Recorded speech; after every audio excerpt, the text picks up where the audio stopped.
Hey everyone, welcome back to my channel. आप देख रहे हैं क्या स्टडी क्लासेस। आज के इस वीडियो में हम पढ़ने वाले हैं क्लास 9th का हिंदी संचयन का चैप्टर 3 कल्लू कुमार की ऊनाकोटी, जिसके लेखक हैं के विक्रम सिंह। चलिए शुरू करते हैं।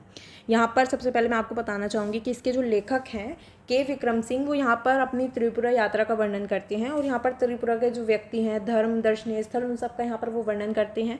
इस पार्ट में वो हमें छोटे से राज्य त्रिपुरा के बारे में बहुत सारी जानकारियाँ भी देते हैं।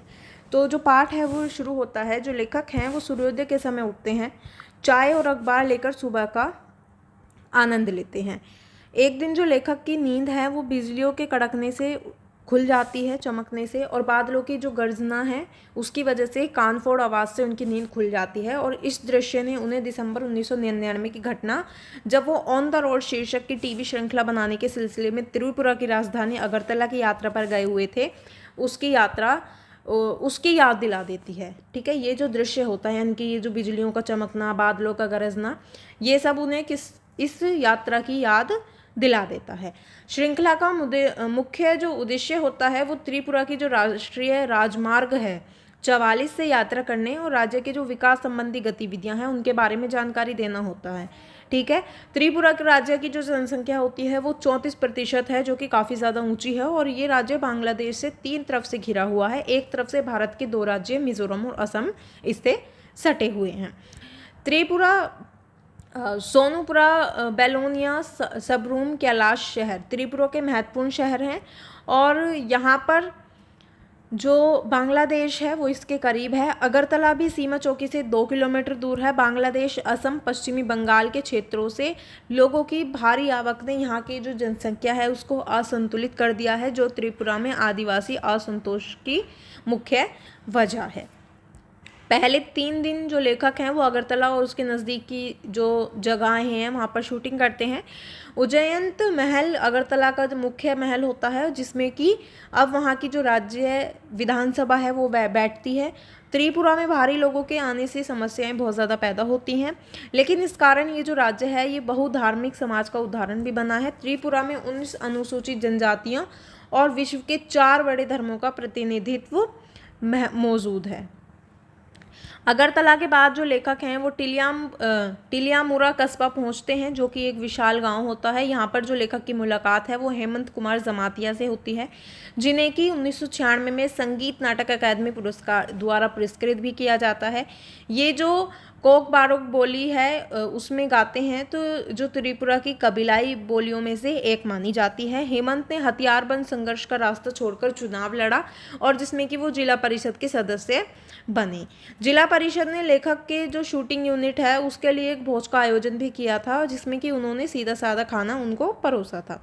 भोज के बाद जो लेखक हैं वो हेमंत से गीत सुनाने का अनुरोध करते हैं और वो लेखक को धरती पर बहती शक्तिशाली नदियाँ, ताजगी भरी हवाएं और शांति का एक गीत सुनाते हैं। बॉलीवुड के सबसे मौलिक संगीतकारों में से एक एस.डी. बर्मन त्रिपुरा से ही थे और टिलियामुरा शहर के वार्ड नंबर 3 में लेखक की मुलाकात एक और गायक मंजू ऋषिदास से होती है। ऋषिदास जो है वो मोचियों के एक समुदाय का नाम है, जो कि जूते बनाते हैं और जूते के अलावा वो तबला और ढोल जैसी वाद्यों का भी निर्माण करते हैं। ऋषिदास जो है वो रेडियो कलाकार होने के अतिरिक्त नगर पंचायत में अपने वार्ड का प्रतिनिधित्व भी करती थी। और लेखक जो हैं उनके 2 गीत लेखक उनको सुनाते हैं, जिसका लेखक मतलब कि 2 गीत वो सुनाते हैं जिसका लेखक शूटिंग करते हैं।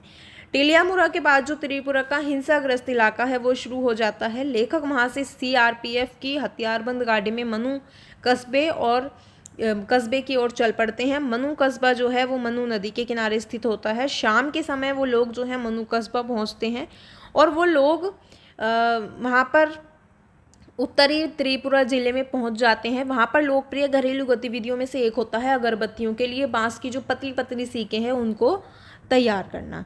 वहाँ पर अगरबत्तियाँ बनाने के लिए कर्नाटक और गुजरात इन अगरबत्तियों को भेजा जाता है। ठीक है, और उत्तरी त्रिपुरा जिले का जो मुख्यालय है वो कैलाश शहर है, जो बांग्लादेश की सीमा से करीब होता है। यहाँ के जो जिला अधिकारी होते हैं वो लेखक जिला अधिकारी से जो लेखक हैं वो TPS यानी कि टरू पोटैटो सीड्स के बारे में बहुत ज़्यादा जानते हैं, जो कि जिनकी मात्रा 100 ग्राम में ही 1 हेक्टेयर की बुआई कर देती है। लेखक को बाद में उनकोटी के बारे में पता चलता है जो देश के सबसे बड़े तीर्थों में से एक है। उनाकोटी का अर्थ होता है 1 करोड़ से कम।